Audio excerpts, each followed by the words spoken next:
Welcome to Intuition Unleashed, a revolution in personal liberation. The go-to podcast that helps you access intuitive guidance combined with mental health and spirituality.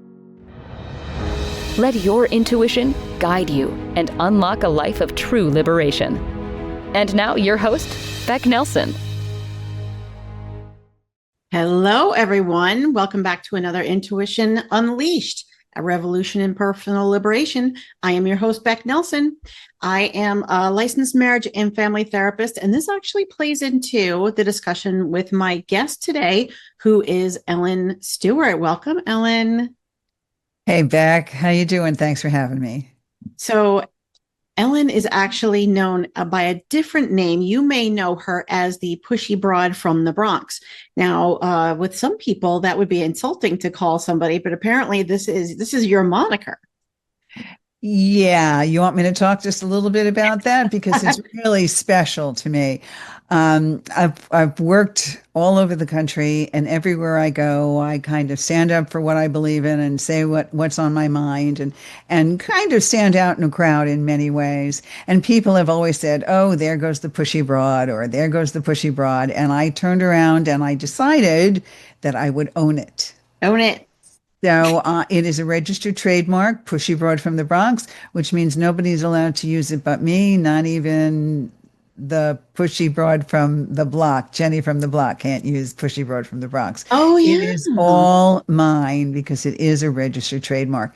I also have every intention of changing the Urban Dictionary definition of Pushy Broad, which is outstanding, outspoken, and just a general nuisance. And I'm out to change the definition of Pushy Broad to be someone that is stands up for herself and is a true feminist and a true thought leader in women's world today.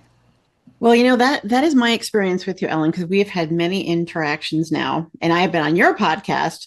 And you have your own theme song, which I need one of these. So if anybody wants to write me a theme song, I'm open to it. Okay. I'm calling that in. I thought that was pretty cool. So, Ellen, what our session today is going to be focused on relapse recovery or substance abuse recovery. This is actually a topic that's near and dear to my heart for a couple of reasons. I don't talk about it a lot, but I did have a father who was a very abusive alcoholic growing up. Certainly he was not somebody that was open to recovery, although he did have a liver transplant. And as of this month, he died 4 years ago. So, we had a tough life with him, so this is a very near and dear topic to me, being the daughter of an alcoholic, but also professionally, I have my whole experience for the earlier part of my career was in substance abuse with adolescents, with families, with adults in all areas of substance abuse. And I'm on it with the health side, right? The therapist side. You, Ellen, you are a certified recovery coach. So you have a slightly different take on this. And I want to talk about both sides of this because you have decades of experience in behavioral health addiction. You also host your own podcast, Recovery Recharged, as the Pushy Broad, and you're focusing on straight talk, as you said, peer support, empowerment, particularly for substance abuse recovery and women's empowerment.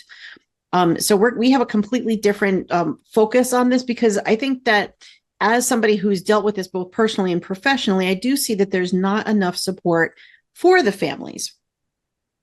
So today we're going to have a direct, compassionate conversation that educates families about recovery, what recovery coaching offers, what it is, how it can actually work alongside of and support traditional therapy. So that's our focus for today. So I have this signature question, Ellen, that I want to start with. So I ask all my guests this. So I ask them all to start with, can you share a time in your life when the universe sort of handed you an unexpected opportunity to grow? At the time, it may not have felt like that it felt hard, but then you ended up finding it a major turning point in your life and kind of led you to where you might be today. I have so many instances like that, but this one I think is the most poignant because it signified for the world and certainly for the United States a great catastrophe. And I am always a proponent of out of the ashes the phoenix rises. So the world was literally crumbling. The World Trade Center, both towers were hit. The world was devastated. Obviously, everything came to a total and complete halt. I am here, in the New York vicinity. It shut down my world. At that time, I was in the travel industry. I was traveling the world with famous people. I was traveling around the world with local or popular national and international names. I had a wonderful time doing that for quite a few years. But when the towers got hit, travel literally came to a halt. It was also time for me to think about a career change anyway, because I'd been doing this for a while and I was looking to new horizons. So, because the towers fell, I was out of work. And I was out of work for 18 months, which was the first time in my life that I had been out of work that long. So, that was devastating in itself. I finally answered an ad in Monster which said familiarity with 12-step recovery. And it was to work for a treatment center here in the Northeast and help them bring patients to treatment. And I knew 12-step recovery because at that time I had 20 years in recovery, and it was a complete career shift for me. It was a complete lifestyle change. And I walked into the treatment center and became one of the business development outreach coordinators, and then spent the next 20 years helping people get to treatment, which of course, since 2011 has led me to recovery coaching. So were it not for the towers, I don't know if I would be here. Wow. That's an interesting story. You were actually in the city when that happened. I was not in Manhattan. I was actually in one of the towers 3 days before. It happened on a Monday, I believe. I was in one of the towers 3 days before. I was visiting a major corporation that I did a lot of work with, and I had left, I think, on that Thursday or Friday, and I think Monday it happened. If I'm not, if I don't recall, I was in that building 3 days before. So I was working all over the place. I was still involved in being in Manhattan. I also had a place in Jersey. So I was doing a few things, but I was right there. And we watched the towers fall from the edge of our town. So it was really a traumatic experience and catapulted me into a brand new career that has not only been a career for me, but a calling.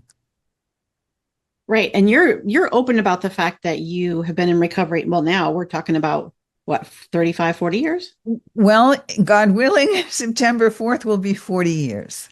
Wow. And I'm very proud to say that. And that's one of the ways I coach. I am in recovery loud and proud, because if you're not proud to be in recovery, as far as I'm concerned, you're one step away from a relapse. Would you say as a recovery coach that you would have to be somebody who's walked the walk? Yes and no. No, I wouldn't say that necessarily. I know many very talented therapists that are addiction therapists, but I would also say that many recovery coaches have some kind of addiction. It may not be a substance misuse, but it could be a process addiction like gambling or food addiction or even codependence. I see many recovery coaches that have a codependent addiction that counsel. So I would say on average, many recovery coaches are in recovery, but they don't have to be. Okay, so let's start with recovery coaching versus therapy, because a lot of people on here, they've come to see how do they support the people that are recovering. And what I really want to talk about is how we can do that without love not getting themselves sucked into it, without being supported and being not enabling, because there's that fine line. Right. And right. we've talked about that in our sessions, and where is that, but also how we pull our intuition into that. So there's coaching, and then there's therapy. You are a certified recovery coach. right? Not a licensed therapist, but you clearly serve a vital role in recovery. So can you walk us through like what a recovery coach would typically do, that either is what a therapist may not do, or how you work in conjunction and how they both can work together to support somebody? Yes, of course. And you've asked a lot of different questions. So I'll Yeah. start from that point. Okay. And then I'll continue on because you brought up some really good stuff that I know we'll get to in this hour. Firstly, I want to set the record straight. I am a recovery coach, and I'm not a certified coach, meaning I did go to school for coaching, and my coaching certification was approved by the International Coaching Federation. But it's more empowerment and life coaching, and I have a niche in recovery coaching because of the work that I've done in behavioral health and substance misuse for 20 years.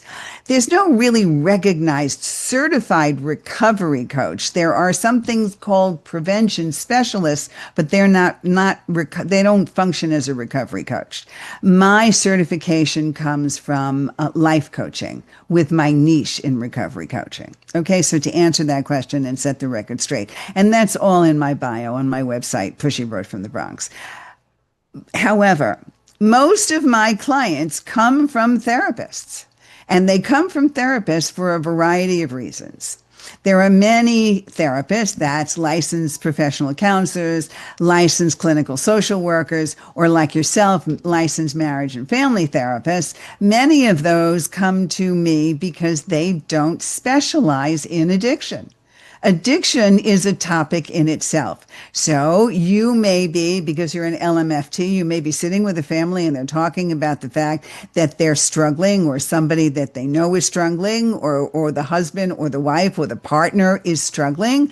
And this is not something that maybe you in particular will focus on, or somebody else, a therapist, will not particularly focus on, which means a recovery coach will come in as an adjunct and help with the addiction piece, because the entire addiction piece is paramount to helping a client move forward in other mental health ways.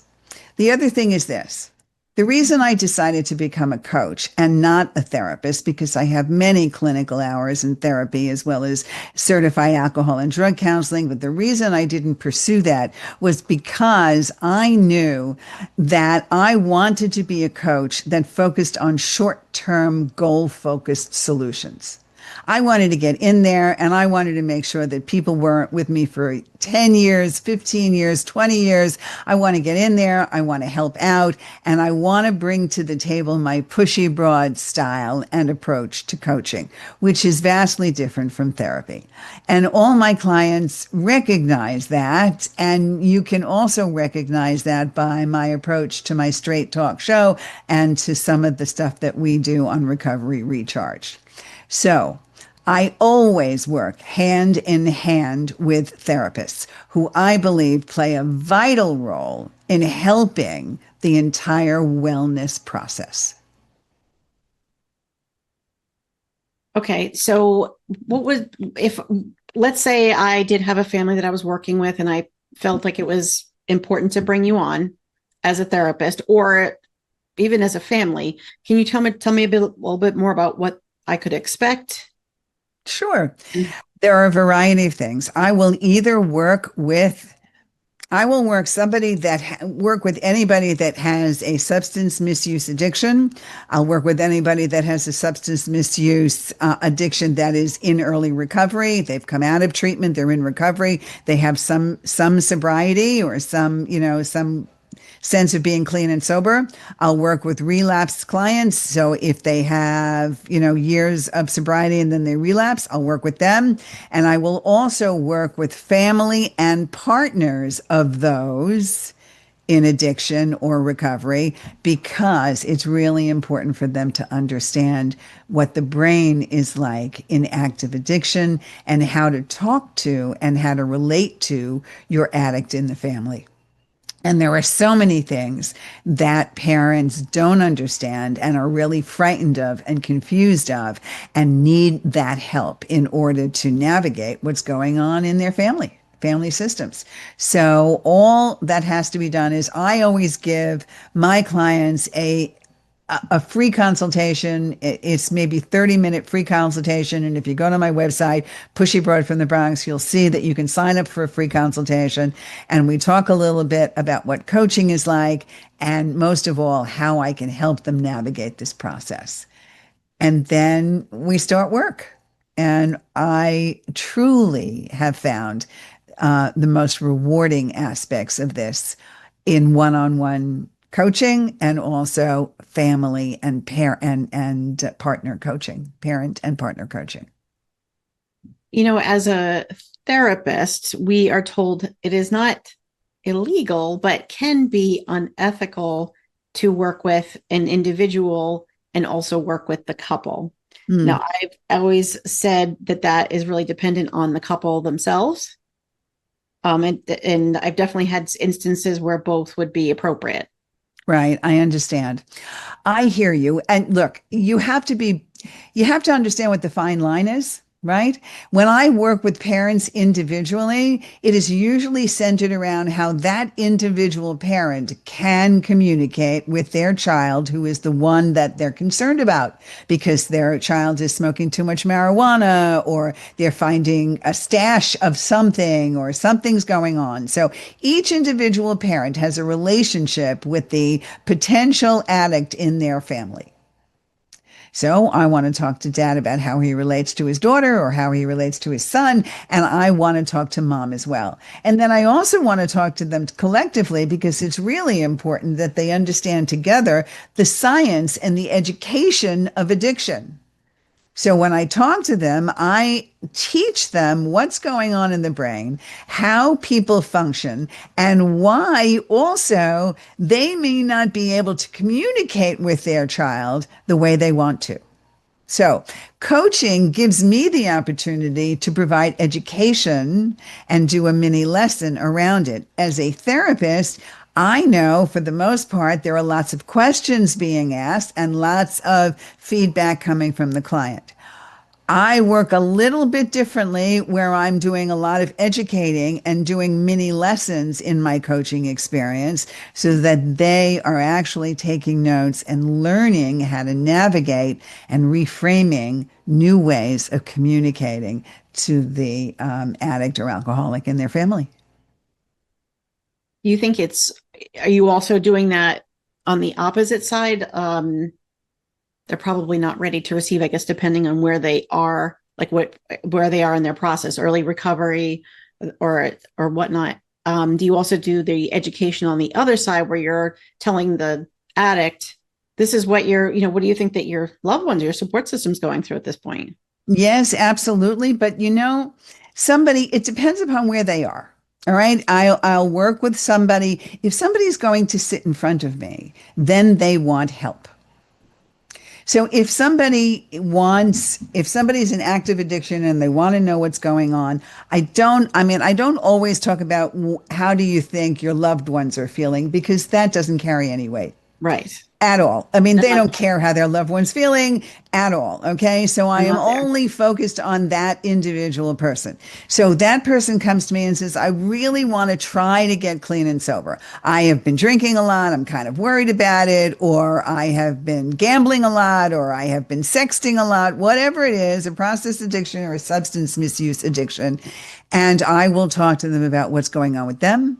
I will talk to them about what's happening in their addictive brain. And way down the line, when they have a little bit of sobriety down the road, when they're working on themselves, when they're keeping the focus on themselves, do we talk about how to communicate with others? Right, because the empathy is turned off at this point. Oh point. my God, they don't care. And rightfully so. I mean, they can only focus on what's happening for them right now. Where can I get my, how do I hide the drink? How do I get my next fix? How do I get high? All of these things. So the addict themselves is focused on that. But I find also that when I bring science into it, and I mean, the American Society of Addiction Medicine journals that I'm reading, the Harvard Medical, Cleveland Clinic, Johns Hopkins, Mayo Clinic, Stanford Medical, that I look at every single day because I get them in my email threads. what's the newest stuff going on, what's happening with medication assisted treatment, with brain mapping, what's happening to our brain. And all of the clients I've had on my shows from various clinical places all around the country to talk about what's new in addiction, and more than that, what's going on with the addictive brain and why my brain is like theirs as well. So we have a camaraderie because I know what it feels like and I know what success feels like too. So it makes a good combination. So let's say, are you usually hired or approached by the families first or by the? Doesn't matter. It comes everywhere and every way. There are treatment centers that recommend their clients when they discharge, because when you're coming out of a treatment center, and you don't have to be at all, not everybody can afford treatment or will go to treatment, but major treatment centers in this country, when you spend time, 30 days, 60 days, 90 days, even half a year, you're in a bubble, you come out of that bubble, and now you have to navigate real life. Now you have to decide how you're getting to work, if you're getting to work, how are you getting up and getting dressed in the morning, how are you navigating the end of the day, how are you handling your life? And that's what I do in recovery coaching. I'm concerned about whether or not you want to pick up that drink or that drug. I'm concerned about your cravings. But most importantly, I'm concerned about how you're managing your everyday life. And are you now beginning to think like a person in recovery as opposed to a person who is in active addiction? Because there are very definite differences in the thought process. So that's what I try to instill. And I make sure that I try to reinforce what somebody's learned in treatment so they don't forget it. And if they're not in treatment and they still want to come to me, that's no problem.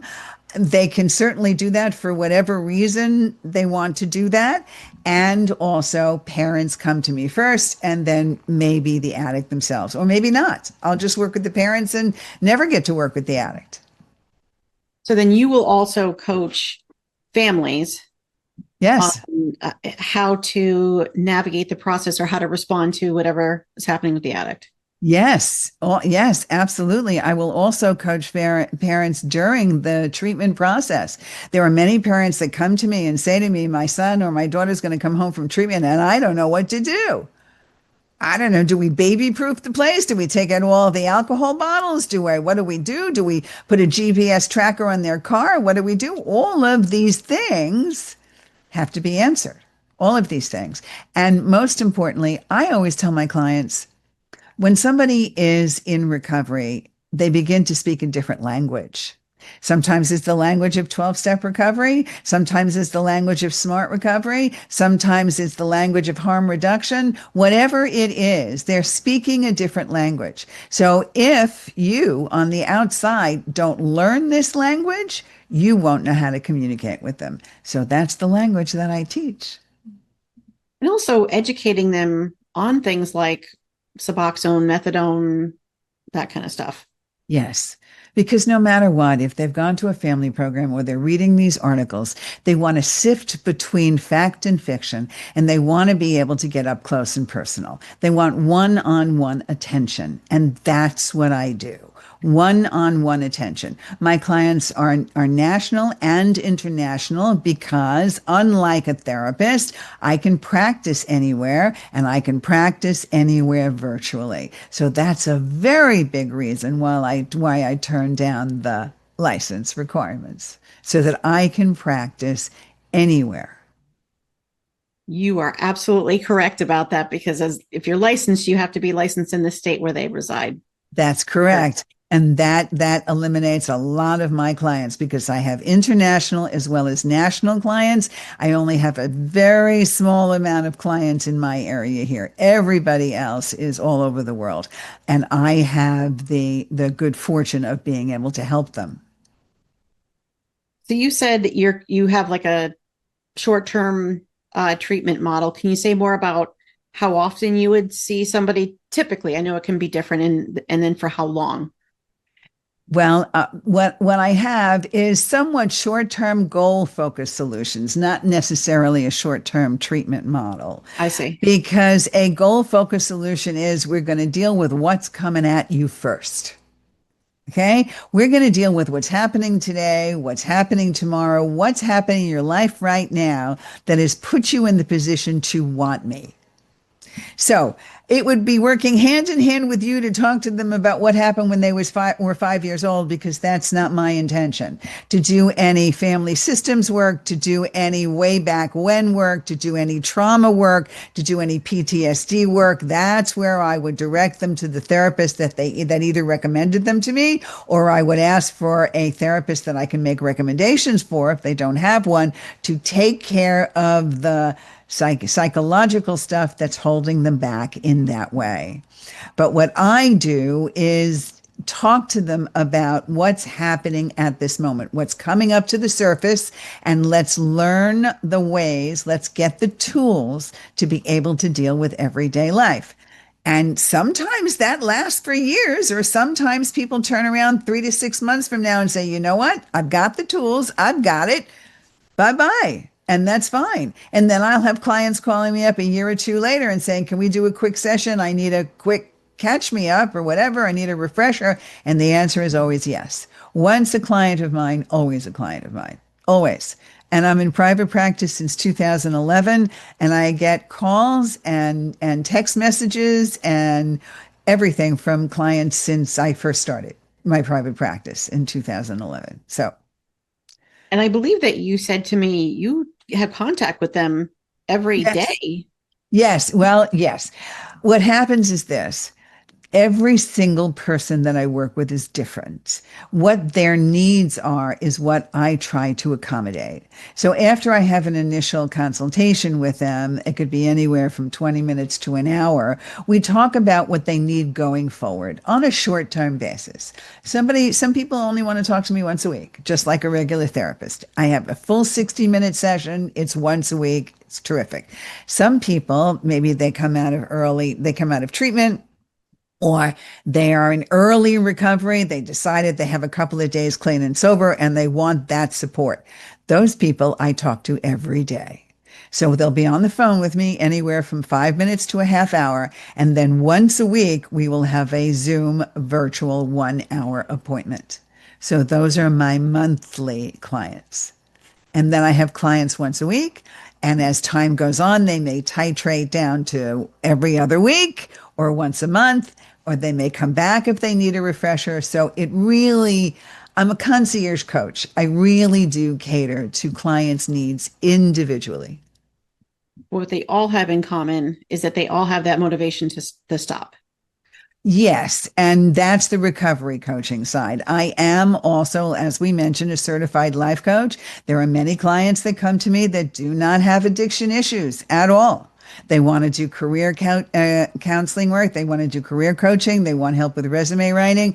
I was an English professor in a previous life. I also was a human resource director, and I'm also tech savvy. I do have a computer networking certificate. So I can bring a lot of things to the table, and there are many, many people that are not talking to me about addiction, but they're talking to me about how do I navigate the next step in my life? What are the steps? Help me take them.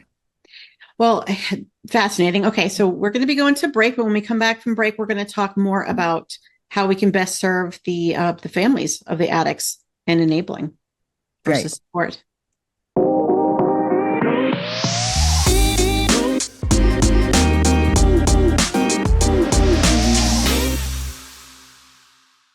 Welcome back to the second half of Intuition Unleashed. We are talking with Ellen Stewart, the Pushy Broad from the Bronx.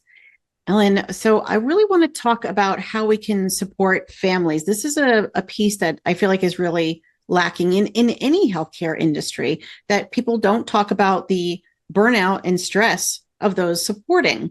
And I'm saying supporting, but sometimes it can feel like enabling. There's a fine line there. So families feel helpless, right? They're watching their loved one struggle with substance abuse, and then they're kind of like, we don't know what's the right thing to do. They've never gone through this before.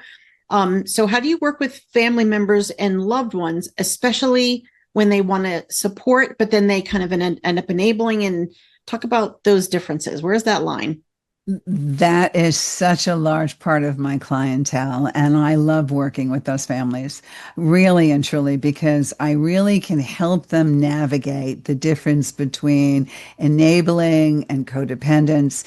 I always talk to them about learning the difference between caring and caretaking.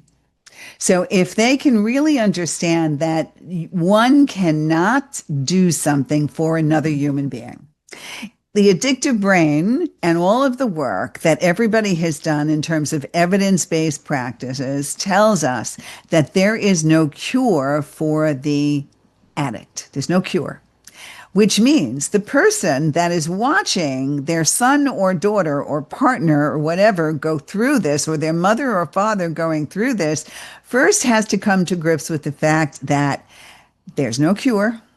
And there's nothing that you did to cause this. You are not responsible for this. So everybody out there that's thinking, oh my God, it's because of me, or I can do something about it. The answer is you can't do anything about it. That's the most important thing. You cannot save the addict. The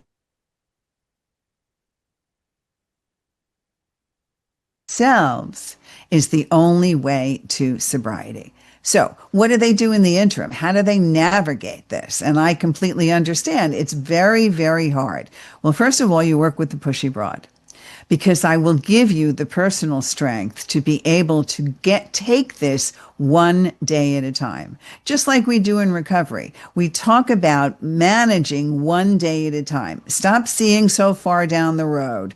Take it easily, one day at a time. What can I do today to remember who I am? What can I do today to keep my own identity? What can I do today to make myself happy?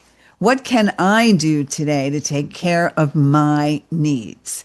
That's where our identity comes in and the enabling stops. Because once you put the focus of attention on you, then you're not putting the focus of attention on the person who is the active addict.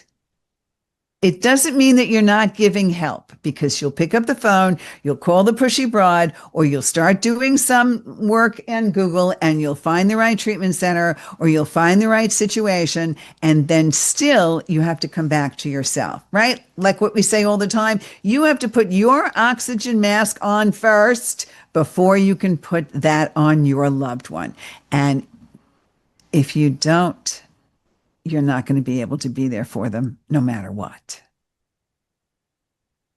You know, the hard part is it's not just what you're saying, that they're addressing this feels mean, or I feel like I've done something, and they're focusing on them, right? But society also is telling them it's something that you've done, or you didn't say no enough, or that sort of thing. So it doesn't just come from here. Shame and guilt. You know, when I coach, as far as I'm concerned, I tell all my clients shame and guilt are useless emotions. They're wasted emotions, because shame and guilt is predicated on things that don't necessarily come from you. Number one, it's predicated on other people's feelings or society's feelings. And my philosophy has always been, what other people think of me is none of my business. Don't want to know, don't care. Also, shame and guilt are also predicated on past events. So one of the things I talk to my clients about is the fact that, of course, we know we can change the past. Also, hindsight is 2020. I know now what I didn't know then. If I knew then what I know now, I probably wouldn't have made many of the decisions I made. So I need you to stop beating yourself up over what has happened and tell yourself that it's here and now. Wherever your feet are, that's where your brain has to be. What am I doing now to go forward? That's a tall order. All right. And one step at a time. Wherever my feet are, that's where my brain has to be. Meaning, if I'm jammed up And if I'm feeling hopeless and I'm feeling overwhelmed, we center ourselves, we ground ourselves. And a great mindfulness technique is look down at your feet and say, okay, here are my feet. It's August 7th, 2025. It's 5:37 p.m. Eastern time. And I'm talking to Becc Nelson, who has a wonderful show on the Transformation Network. And that's where I'm going to stay focused. And then everything else, the past and the future, slips away into the present. And that's how we tackle things one day at a time. That is truly being present. I love when you talked about that. I find this a lot, that you had your hand on your heart. This comes up with all of my guests. When they say something that has to do with their intuition or listening to their inner voice, they put their hand on their heart. So that's a big piece when we're talking about enabling versus support, I think. Yes, but understand too, I would say I'm a cognitive behavioralist. Okay. So I don't lead with my heart. I don't. It doesn't mean I don't have one, but I teach my clients to think three ways. I talk to them about the fact that we actually comprise thoughts and live our life understanding three things about how we think. Number one, we think with our heads, and that means we are intellectualizing or we are rationalizing thought. Okay, we have thought processes that come into our brains. Then we think with our heart, and that's our emotionalism. That's the I'm feeling something. And then we think with our gut. And my gut is my intuitive sense, because I believe that my gut, which comes from my core, which is much more grounded, has no emotions attached. It's not thinking rationally or logically. It's not thinking intellectually. It's also not thinking emotionally. It's a gut reaction that comes without any of the other two processes. And if that comes up enough, that's the way I go. Also, I am a firm believer in change your thought process, changes your feeling around it, and changes your behavior. So as a cognitive behavioralist, I am think, feel, then act. Have a different thought, change the feeling, change the action. That's where I go. I like to use the phrase, is it true?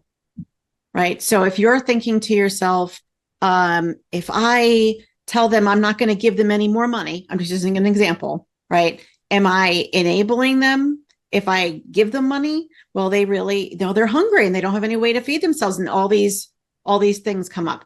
So I would tell somebody to ask themselves, is that true? If I give them money right now, am I enabling them? Is that true? Will they really starve? Right. So there's a logic to that, certainly. And that's where you're asking them to separate their emotions from it, right? Mm-hmm. And truth sometimes is different from someone's own personal truth. You know what I mean? Their truth is, I don't want them to go off the deep end. You know, I have lots of parents that say to me, if I don't help them, they're going to explode, or they're going to wind up in the hospital, or God forbid, they're going to try to take their own life. Okay. That's the ultimate fear. That's the ultimate fear. When every single parent stands in front of you and says, if I don't help them, they will drown. And I'm really afraid of that happening. I talk to them about what's happening now. How are they faring now? How is what you're doing helping? Because you're sitting in front of me racked with pain and guilt and shame and worry and overwhelm. So evidently what's going on now isn't working.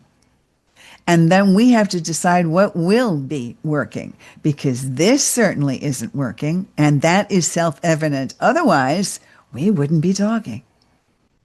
Right. Your best efforts have gotten us here. So maybe you need something different. And the problem with that is that something different is usually something that's going to be difficult.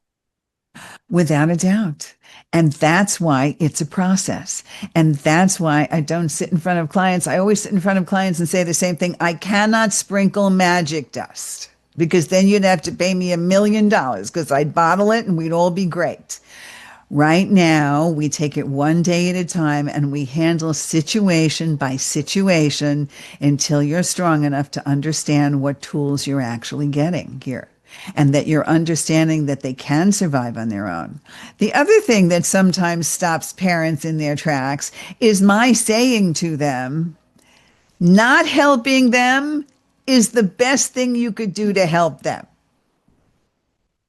You want to really help them? Stop helping. You'll be surprised. And the problem is, if I stop helping them and they go down, then it's my fault. It's something I've done. Yes, I understand. Well, that's why we learn more about the science of addiction. Getting back to, as I said before, you didn't cause it, you can't cure it, you can't stop it. It's not on you. So It's these not are on you. tough answers, right? Because people are, Yes. I want to know about enabling. And sometimes enabling is you are enabling by giving by being Helping. control. Right, exactly. Helping. There are many tough decisions I've had to tell parents. I've had to tell parents not to bail their kid out of jail. I have had to tell parents to call 911 instead of dealing it with themselves. I am a very big advocate of keeping people safe.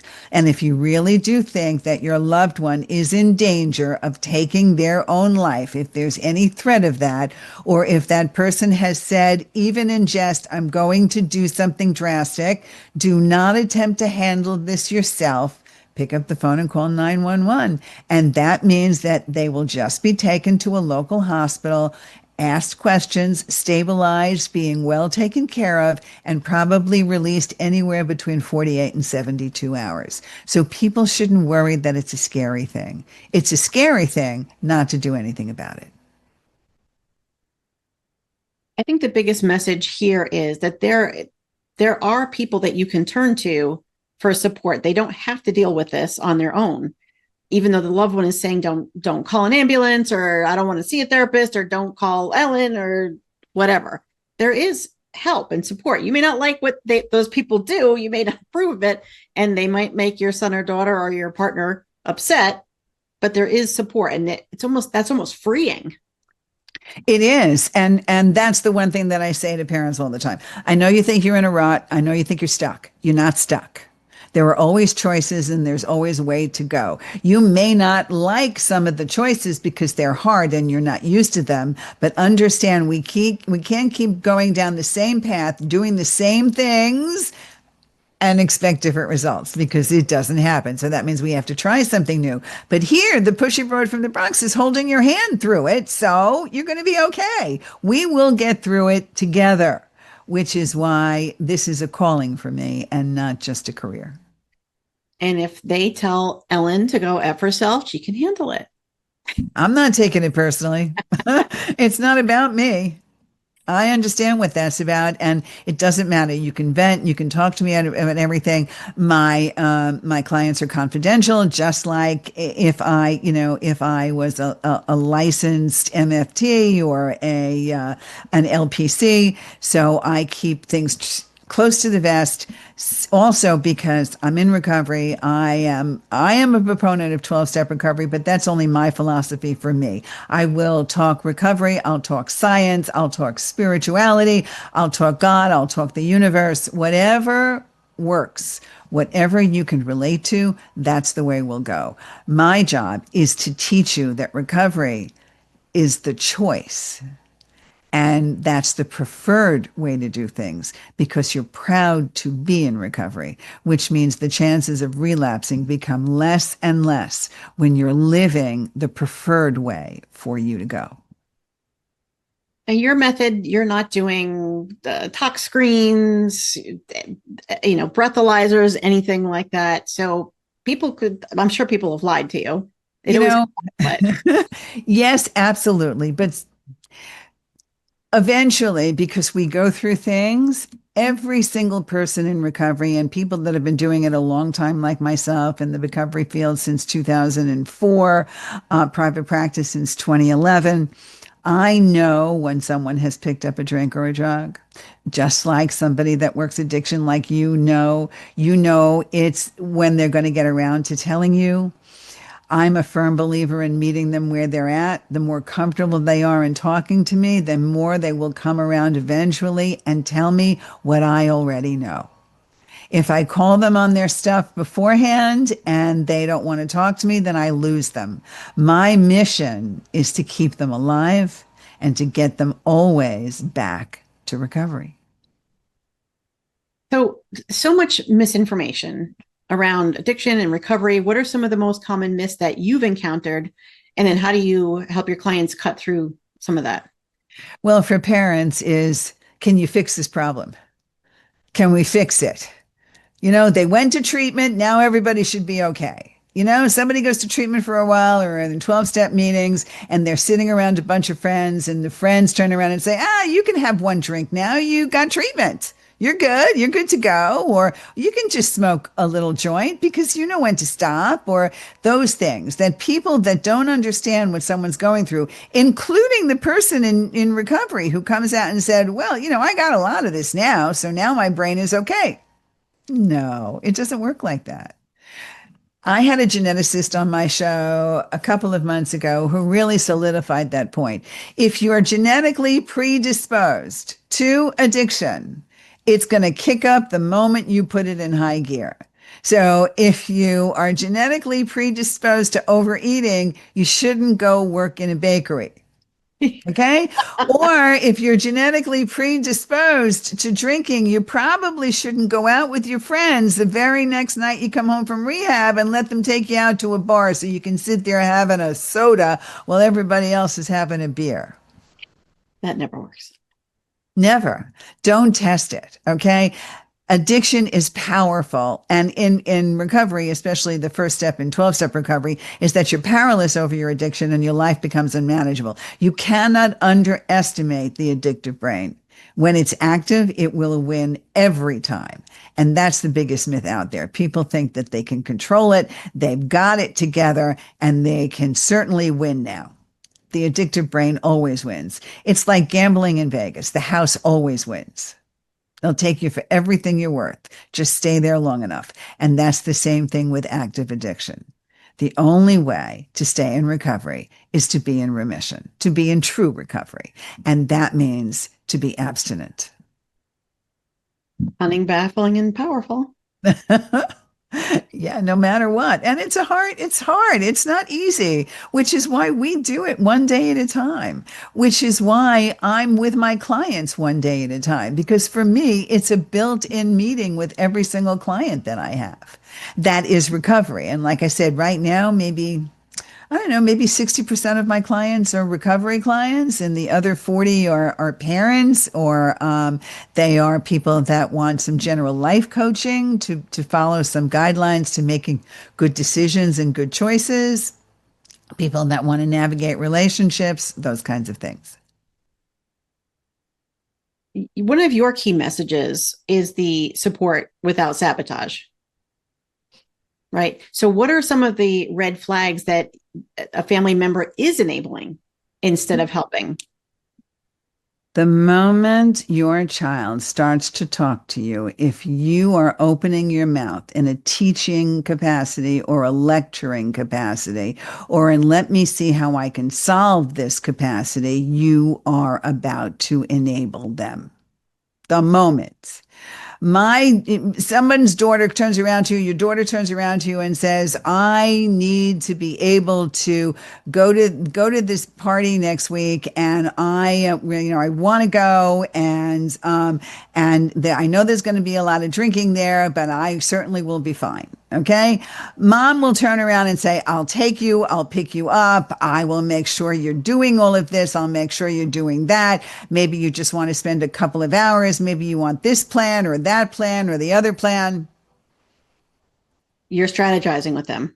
Exactly. You're telling them what they should be doing. And not only that, but the enabling and the codependence on top of it continues because you have walked away from this particular situation. Your daughter has made a comment or your son has made a comment, and then you spend the rest of the time with your wheels spinning as to how to help your child. And that happens whether they're going to pick up a drink or a drug or not. Codependence is a relationship disease. Enabling is a relationship disease that is not predicated on substance misuse. Not. We have so many failure to launch kids because enabling and codependence is such a disease. And it has nothing to do with picking up a drink or a drug. I can't tell you how many parents come to me and their kids aren't addicted. Nothing's going on. But what they're doing is keeping their child home as long as they possibly can, making it easy for their child in every turn, not allowing their child to make their own decisions, do their own things without becoming involved in micromanaging. And that micromanaging and helicopter parenting is synonymous with enabling and codependence. And I'm here. I'm waiting for you. Bring your stuff to me. I'm ready. Let's tackle this. Are you because hearing I that? know it's, I know it's taken them down. It is. One of my most difficult jobs was working in a residential facility with adolescent boys who had substance abuse issues. And one of the hardest things that I heard parents say was, I know that my kid's going to use anyway. So I just have them all come to my house and I collect their keys. And so I know that I can keep my eye on them and I have everybody's keys so they're safe because they're going to do it anyway. That is the biggest load of bullcrap I've ever heard. Yeah, that's major. You're right. It's major enabling. I mean, why don't we just bring the party to my house, for goodness sakes? That's just absurd. There are so many other ways. I mean, even in today's world, no matter what age we are, we have such worry about confidence and self-esteem and being able to navigate a room without a mood-altering substance and make us feel better about things or break the ice or find our confidence in.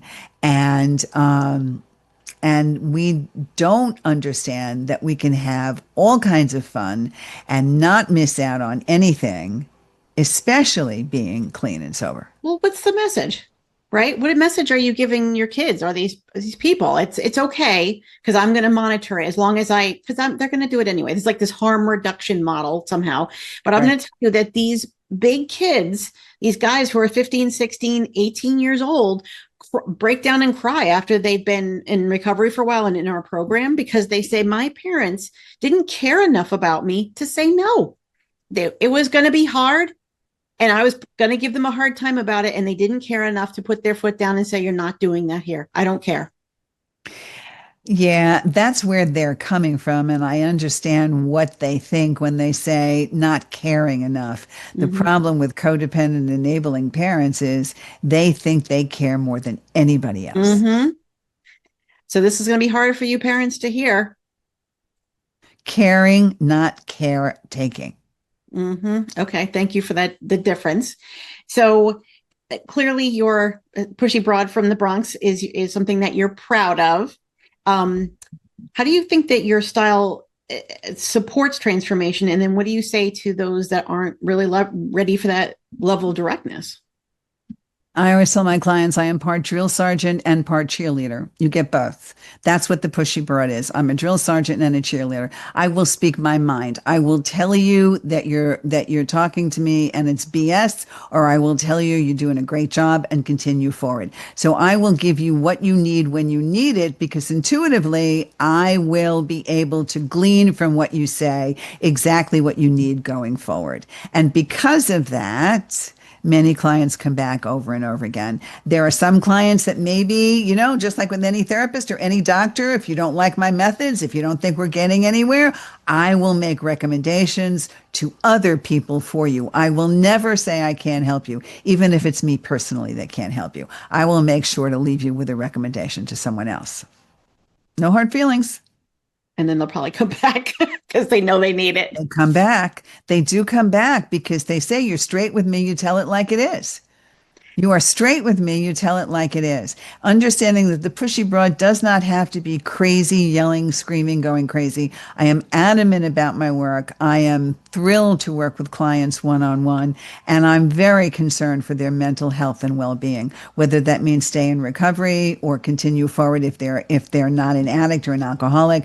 But I really do believe people can change the way they think, feel, and act and become healthier, happier human beings. And that's the work I do. Absolutely. I thank you for joining us because you said the word intuition more than once. And I think that people need to understand that when you are doing this work for a long time, you do have this thing that kicks in. You hear things that let you know this person's not being completely honest with me. And they think they have a tell. They think that they're being so transparent, but they definitely have a tell. I'm sure you find that as well with your clients. Absolutely. And you can hear it in how they are talking, probably at least a good couple week or two before they even pick up anything or start the behavior again. You can hear them justifying things, telling different stories, and they don't even realize they're doing it. And it's our job to pick up on that and point it out. Yes, but only when they're ready to hear that, because if I press too hard, then they're pushing away. I always find that most of my clients come clean because they're sick and tired of not getting anywhere, and they realize that they have to be honest with themselves. And once they realize they have to be honest with themselves, then the real recovery work starts.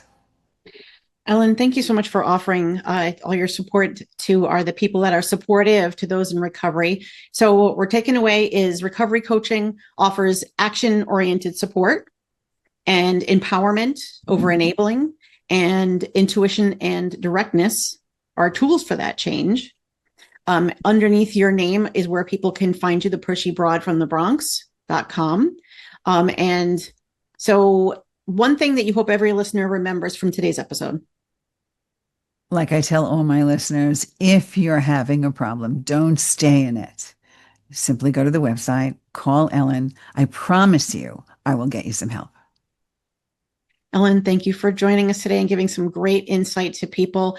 So thanks for everyone for joining us tonight on Intuition Unleashed. And remember, when you unleash your intuition, you claim your power. Join the revolution. Thanks for tuning into this episode of Intuition Unleashed. We hope you found it informative and thought-provoking. But before you go, we have one little challenge for you. Most of us have sneaky little habits that hold us back and trip us up, so why not take this not at all uncomfortable quiz to find out what you do to derail yourself from achieving your goals and how you can call yourself out on your own BS. So get to know your self-sabotage specialty and take the first step towards getting out of the way of your own success. Just visit https://becknelson.com/quiz and take the quiz now. That's becknelson.com/quiz, and we can't wait to see your results. As always, we'll be back next week with more Intuition Unleashed. We appreciate you. Thanks for listening.